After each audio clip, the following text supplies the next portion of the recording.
I'm Eddie Field with Field Guided DIY. You know, Ryobi made the circular saw blade replacement quick and easy. Step 1 is remove the Allen wrench from the back of the circular saw. If you've misplaced your Allen wrench, you'll have to replace it with a 3/16 Allen wrench. Next, locate the arbor lock button. Press the arbor lock button, then loosen the bolt. It's reverse threaded. And remove the bolt. Then with the bolt removed, remove the washer. Rotate your blade guard out of the way and carefully lift your blade off the arbor. Slide it down through the bottom of the sled. Then take your new blade, slide it up from the bottom, and place it on the arbor.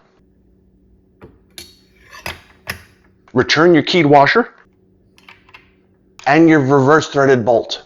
You can release the blade guard, press the arbor lock button, and tighten your bolt. And always, always, always return the Allen wrench back to its holder.